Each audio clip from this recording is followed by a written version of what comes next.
All right, it's a new week. Let's find new things to talk about here to get your week started. The final couple of days, really, of 2024. Let's try and move on from the past, but the reality is we're not going to move on from the past. I think we know that very well. I mean, I already know it because tomorrow for the New Year's Eve episode of the Morning Pitt, we're going to recap the 5 biggest Pitt sports stories of 2024. So we're very much not moving on from the past when we recap the top 5 stories of the past 12 months. That is very much a living in the past, but we're sort of recapping it so we can then move on. Maybe we'll have New Year's resolutions or something like that. Not on Wednesday. We're not going to have a New Year's Day episode of the Morning Pitt. Maybe on Thursday, a January 2nd episode, we can have some New Year's resolutions for Pitt athletics in general and specifically. Maybe that'll be fun. We'll do that.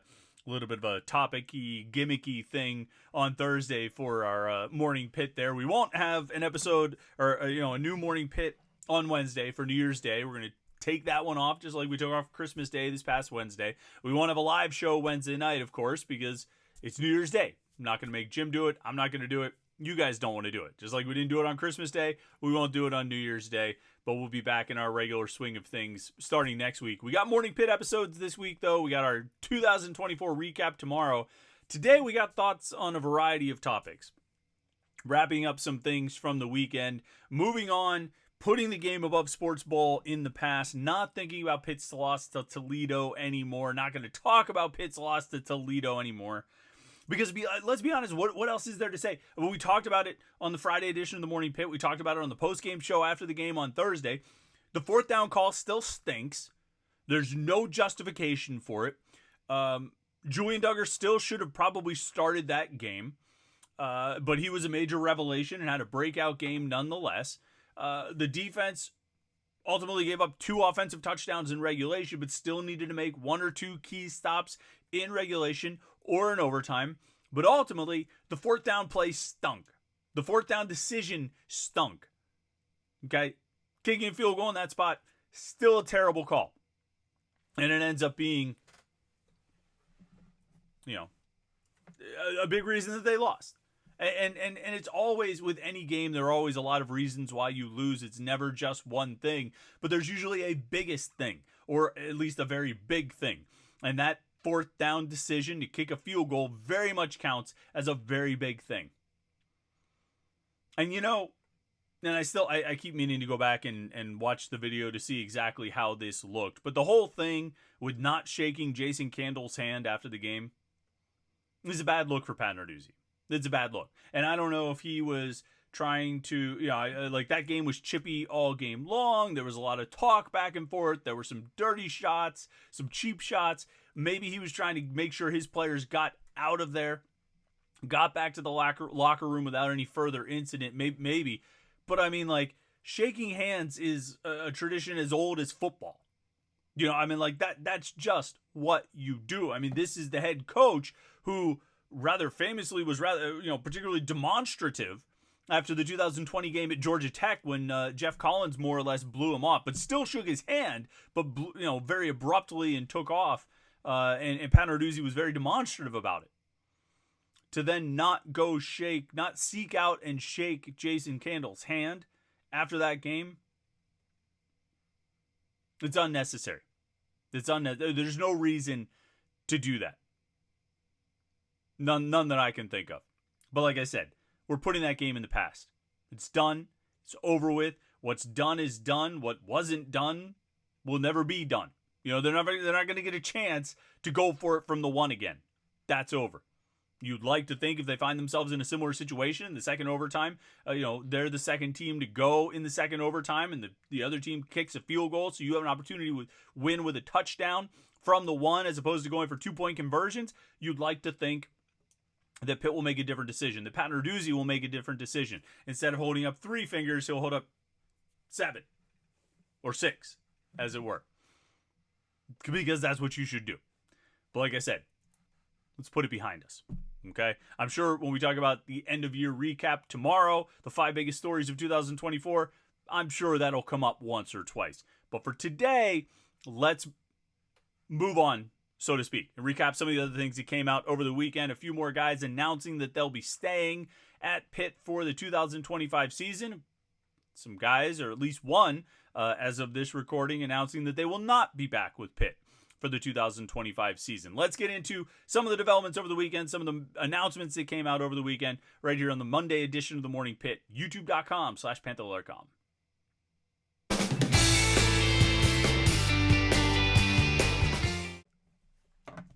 Yeah, it's a Monday edition of the Morning Pitt, youtube.com/Panther-Lair.com. Almost too warm for this sweatshirt. I got to tell you, it's a bit balmy this weekend and a little bit warm while we're recording this video over the weekend, but we'll stick with it. We like our home field sweatshirt. Hopefully you do as well. Hopefully you've got some sweet home field gear in 2024 and you're enjoying it as we move through this winter and this unseasonably warm little stretch we've been in as of late. All right, so a couple of things that came out over the weekend, a couple more of these I'm back announcements. You've probably seen it, Pitt players announcing that they'll be returning. And like we could probably have a whole separate conversation and a whole separate Morning Pitt episode talking about these guys announcing that they're returning. Like effectively announcing that they're not going into the transfer portal. Announcing that they've agreed to a new deal with Pitt, a new contract. And is it silly? Yes. Does it answer a question that people are asking? Also, yes. And so while it seems a little bit ridiculous, it feels a little bit ridiculous to pay attention to these things, for these guys to tweet these things, to make graphics about it, for us to retweet it and write articles about it. Like, it does. And I'm conflicted about it myself, but it's still a question people are asking. It's a question. Hey, ever since the season ended, people have been asking, what's the story with Kyle Lewis? What's the story with Eli Holstein? What's the story with Rasheem Biles? Are these guys coming back? And, yeah, I mean, like we have said for a few weeks now that everything we were hearing was pointing to all these guys returning, but there were questions people were asking. Is Desmond Reed going to come back? Is Kenny Johnson going to come back? Kenny Johnson actually, admittedly, I'm recording this video over the weekend, and so as of this recording, he had not made an announcement, and so people are asking that question, right? So, whether it's Eli Holstein or it's Kyle Lewis, Rasheem Biles, Javon McIntyre, this, ton of guys that Ryan Baer, like we've seen a lot of guys make these posts, and while it's a little bit ridiculous, it's also answering a question that people are asking. People are asking, will these guys be back? And so this week, over the weekend, Friday, Saturday, we saw Eli Holstein, Kyle Lewis, and Rasheem Biles. Those are three big ones. I think if you ask Pitt fans to make a list of the 5 players they most wanted to see return in 2025, players that they were concerned about losing, players who would draw interest from other schools that Pitt fans would very much not want to lose to another school, I have to think Eli Holstein would be on that list. I have to think Kyle Lewis would be on that list. I have to think Rasheem Biles would be on that list. I have to think Desmond Reed would be on that list. Those might be the top 4, in addition to maybe some of the young defensive linemen, or maybe Ryan Baer, like somebody like that. But those are really the top ones, I think. Holstein, Lewis, Biles, Reed, because in my estimation, and I suspect yours as well, those are probably the guys who would have commanded the most interest and attention in the transfer portal. That if they were to go into the portal, they would have a host of schools to choose from. I mean, you see what Jordan Bass has posted as far as offers since he went into the transfer portal. I mean, it is a big list. I mean, you've got big-time power conference schools all over the place offering him to come in as a transfer. And that's for a guy who played as a backup. He wasn't an All-American linebacker. He didn't have a stat line like Rasheem Biles did. He wasn't a young, promising quarterback. He wasn't one of the most dynamic, explosive offensive players in the country. All of these guys we're talking about, Holstein, Reed, Lewis, and Biles, all had pretty incredible production and played at a really high level for good portions of the season, if not the entire season. And that's the kind of thing, and they all have eligibility left, obviously. And so those guys would certainly draw attention from other schools. And so I think because of that, Pitt fans were concerned, right? Pitt fans holding their breath a little bit. Is Kyle Lewis going to come back? Is Rasheem Biles going to come back? Is Eli Holstein, Desmond Reed. And they've all announced that they are. And I think that's big. I think it's big on a lot of levels. I mean, obviously, first and foremost, it's good for the team for 2025. We can talk about that in a second. Second of all, I think it reflects well on the work that's been done by Alliance 412, by Pitt's Collective, by the donation of Pitt fans, perhaps like yourself if you're a part of it. But to be able to raise those funds and engage in the negotiations and give these guys something that they want that makes them comfortable coming back. And then number three, you know what else is like important here, which I think is a relevant point about these guys all deciding to come back, guys who would most certainly have very good options if they went into the transfer portal. I think it's important as a show of support and belief and faith in Pitt's program right now. Because I know there's a lot of Pitt fans out there who don't have a lot of belief and faith in Pitt's program right now. And, well, a 7-6 season with a 6-game losing streak and a loss to Toledo in the bowl game, that'll do that sometimes. It's not entirely unfounded to have your faith shaken a little bit. But for these guys to decide to come back, and granted, there's financial inducements. Of course, that's part of the game now.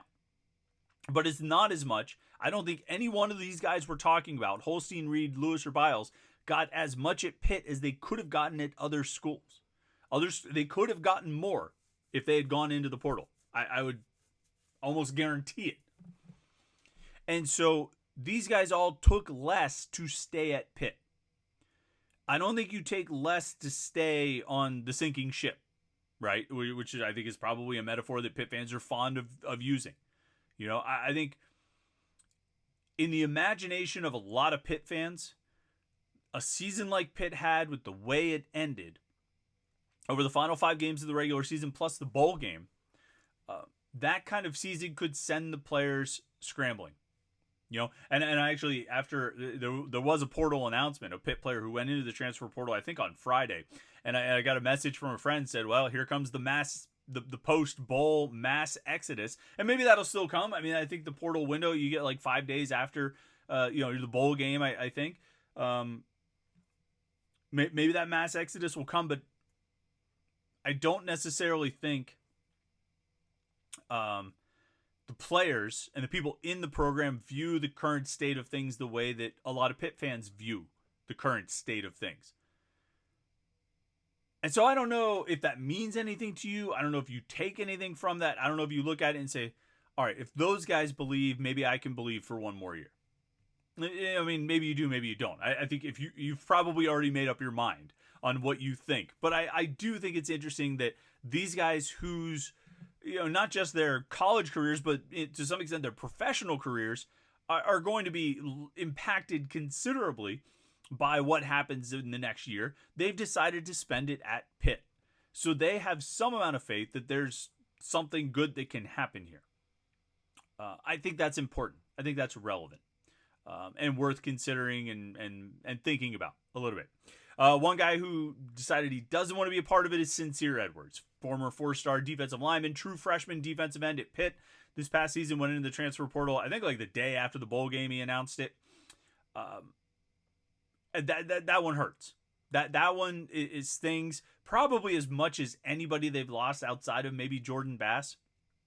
I think when you look at the players that Pitt has lost to the portal so far, there's now 3, 6, 9, 14, 3, 6, 9, 12, 13, 14. And I really think the last two, Jordan Bass and Sincere Edwards, are the two that have the potential to hurt the most. I mean, I think, Rodney Hammond very much could be useful at Pitt next season. Dejon Reynolds could be very useful at Pitt next season. Nate Yarnell, as a backup quarterback, could be very useful at Pitt next season. But I think Jordan Bass and Sincere Edwards were two guys who played a lot this year, would have played a lot next year, and been in pretty prominent roles. Bass might have still been in a backup role, but rotating in at the outside linebacker spots. Edwards would have been a starter, I think.